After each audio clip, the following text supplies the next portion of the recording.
All right, it is Monday, April 26, 2021. This is for AP Physics C, Chapter 12, Problem 90. A student asked me to solve this problem right as the period was ending, so now I'm going to try to do it. It states, I'm doing a side view of a long, thin rod. The length of this rod is 30 centimeters. The mass of this rod is 75 grams. It's pivoted, so this should be our axis of rotation for anything that we do, and it's at rest. A piece of clay that has a mass of 10 grams is moving towards the edge of it at 2.5 meters per second. There's no ballistic path here. It goes on a straight line. Define the law of gravity for a moment. When it hits this rod, it sticks to it, and then the rod with the clay stuck to it swing upwards, reaching some maximum angle theta from the vertical. And the problem is calculate the value of theta. All right, here we go.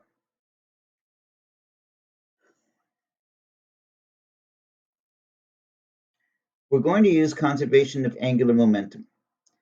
And because this rod is at rest initially, its angular momentum is zero.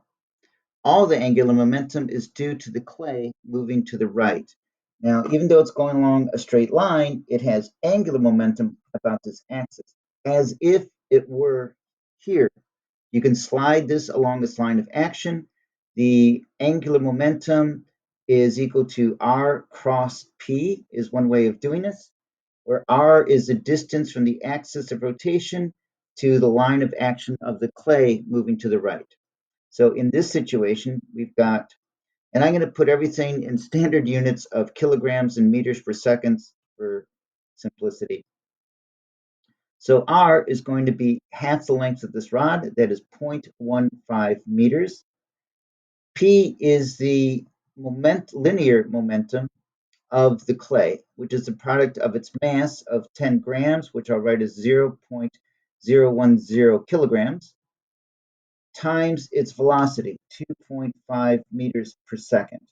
Now, I think you could do this part of the problem, leaving it in grams and centimeters, but I'm too scared to do that right now.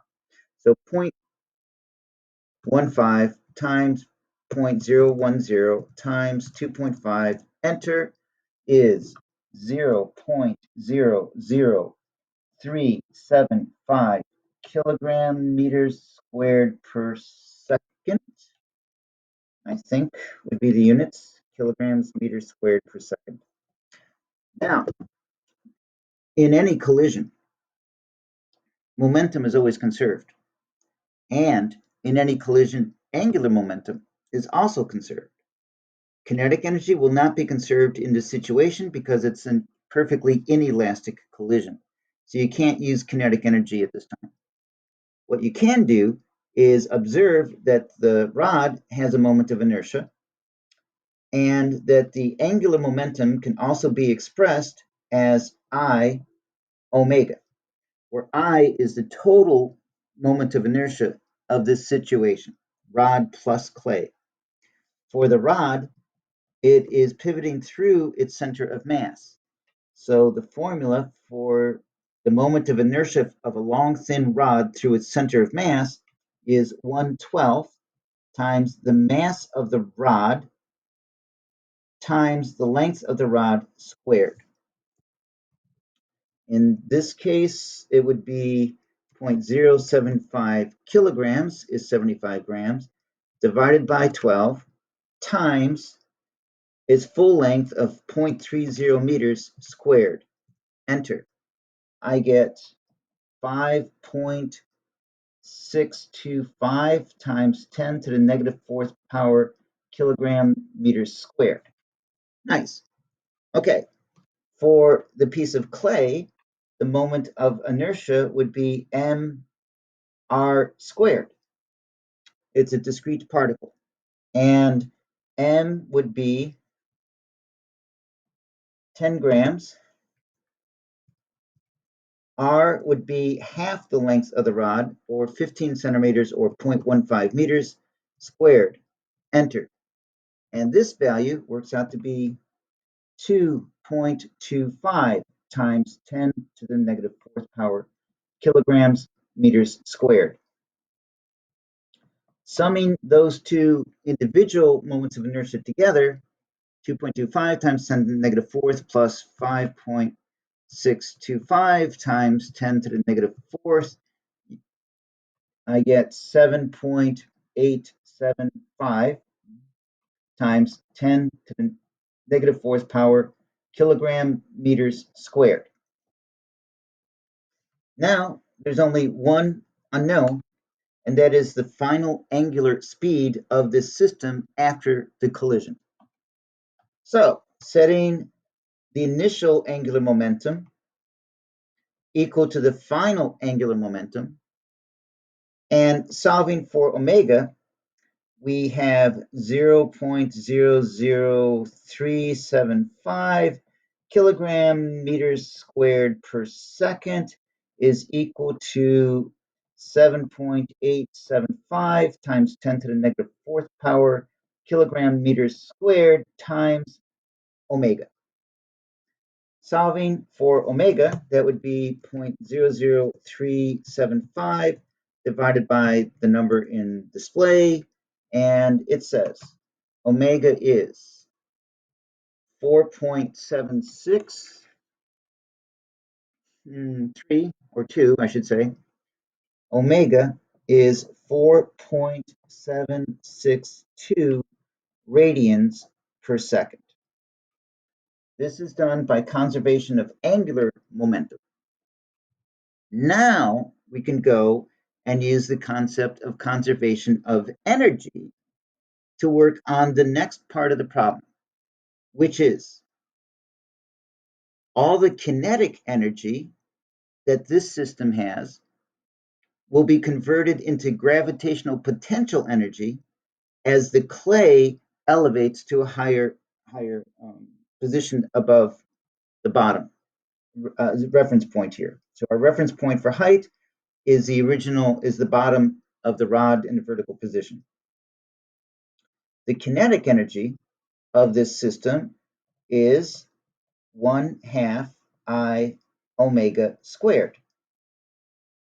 So plugging in the values that we have, well, on my calculator, if I just square the answer, whoops.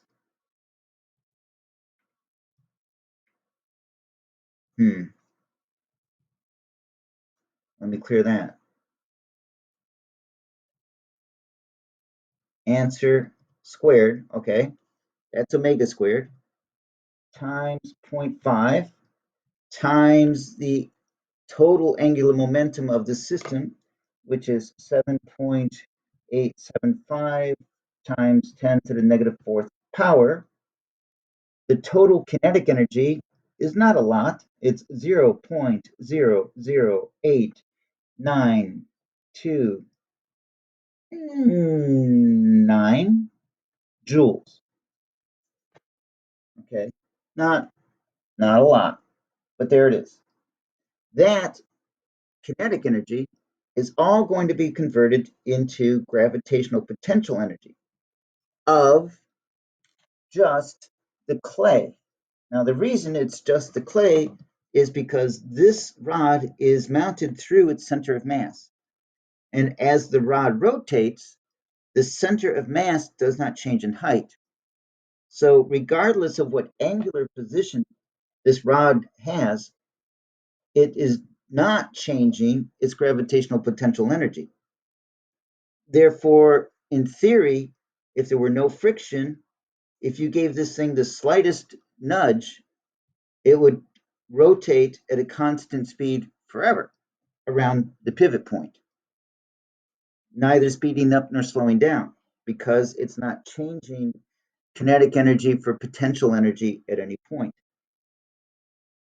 All right, so now that we have the total kinetic energy of the system, this is going to be converted into the gravitational potential energy of that clay as it swings up. So the question of the moment is, how high up can it swing?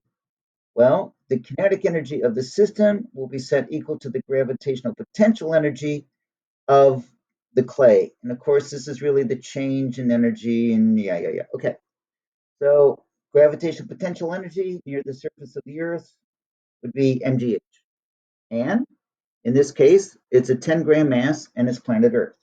So if we go and take this total energy of the system, divide it by 0.010 kilograms, divide that by 9.8, I'm using 0 meters per second squared, it says the height that we can reach is 0.0911 meters, which in other terms we could say is 9.11 centimeters.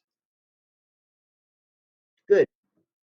Now, from the axis point of this rod to the point where it stops swinging up,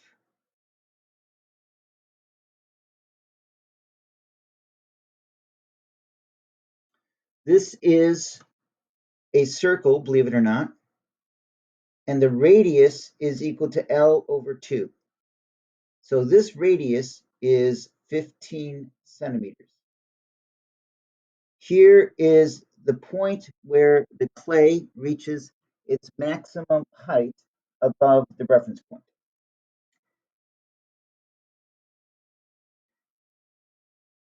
So this distance is h.